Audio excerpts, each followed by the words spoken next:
me, I would say, they're um, two little kids, Ian and Taylor, who um, recently passed uh, from cancer. And throughout our filming, I was communicating with them, um, knowing that they were both terminal. And what they said to me and their parents said they're trying to hold on till this movie comes. And I, to a certain degree, you hear them say that, and you're like, wow, that's like, I gotta get up and go to the gym. I gotta get up and go to work. Um, I gotta learn these lines. I gotta work on this accent. Seeing how devoted all of my castmates are, and knowing that will be something meaningful to them. But it's to a certain degree, it's a humbling experience because you're like, this can't mean that much to them, But seeing how the world has taken us on, seeing how the movement is how it's taken on a life of its own, I realized that they anticipated something great. And I think back now to a kid and just, you know, uh, waiting for Christmas to come, waiting for my birthday to come, waiting for a toy that I was going to get a chance to experience, or a video game. I did live life waiting for those moments. And so it put me back in the mind of being a kid, just to experience those two little boys' anticipation of this movie. And when I found out that they,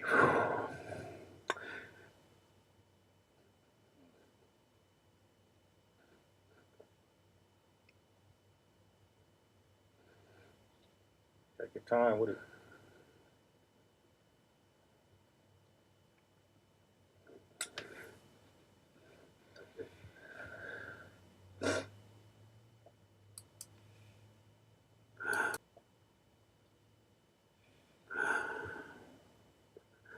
yeah, it means a lot. The Black Panther has been the protector of Wakanda for generations. Now it is time to show the outside world who we are. The revolution will not be televised. Everybody thinking, don't be scary, cause we own ya. We own ya. We own ya. Now that I have your attention, We only getting started. Cause we own ya.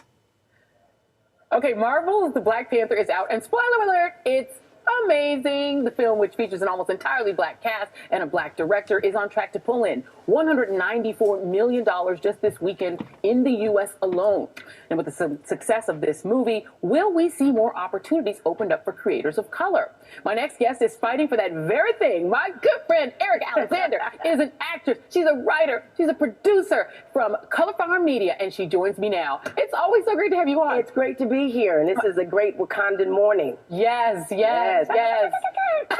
Okay. No, first of all, the movie is amazing, but it's amazing not just in the visual scope of it and scope of it, but in what it is. I mean, a black director, mostly black cast, yes. A blockbuster, yes. Not a little indie film, but they really managed to do something new. It's huge. I mean, that type of thing had to be fictionalized by a lot of writers beforehand. I mean, they come in and they make this amazing movie and people are enjoying it. But for years, it's a 50-year-old title, created first by Stan Lee and Jack King Kirby. Yeah. And here it is now fictionalized. Apparently, the revolution will be fictionalized by these great black speculative writers like Reginald Hudlin and these types of people. Who have been really doing a lot of great work. So I'm glad to see it, but it's a long time coming. And I mean, you have been, in Hollywood working as an actress, as a creator, and just sort of, if you can just encapsulate for people, it's not that easy for a person of color, let alone a woman of color, to get projects from start to finish. No, it's not. And it's something that, often, I mean, I got into comic books because I was trying to sell a film and television show. Yeah. And people saw the black and brown faces. And we actually had somebody say to us,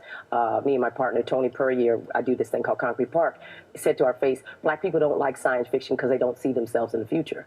That's a deep thought. Yeah. And it forced us into comics, but in a way, it told us, it gave us another way, another platform where the barrier to entry was a lot lower. Yeah. And that's why you have a lot of creators there who are in those basement conference rooms that you see at Comic-Con. Yeah. Year after year, decade after decade, just trying to tell their story. Well, clearly they do not follow Black Girl Nerds on Twitter, but I do. Let's look at these, because this is really an amazing feat that you have here. So Concrete Park, which is drawn by Tony Puryear. Yes. And first of all, it's beautifully done. I'm going to show people a few of the panels in here. It's gorgeous. And so you've got this piece out, and this comic space has really become a very open space for African Americans. Here's some of the other little pieces here. Justin, our Steadicam guy, is going to get a couple of them. This is some of the pins. They're gorgeous characters, and much like Black Panther, it's sort of a beautiful sort of brown visage and scape. Tell us what Concrete Park is about. Well, Concrete Park, we were very much inspired by the movie City of God, and we liked the ideology and the philosophies of Frantz Fanon, and we put that together. And at the time, my brother Robert Alexander was a co-creator. To make this world. And we said, what if Earth sent its poor and its young off to another planet? Would they reproduce the tribalism and the racism and the violence? Yeah. Or would they make something new? And we said, they will make something new. And Dark Horse took us up on that bet, and we've been doing it ever since. So there's a volume 1 and 2, and that's how I got into comics. And suddenly I got a call from Joss Whedon, and boom, boom, boom, I'm doing his thing. But people should know it's another way to tell your story. And often for people of color, people who are marginalized, you use what you can. And what we had were our sweat equity, and that's what we put it in.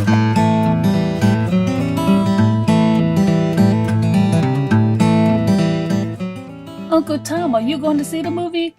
I ain't gonna see it. Ain't no cucumber around here. I got 100 reasons why I don't want to go see that film. Boss, you done wrote it down in a book that black is evil.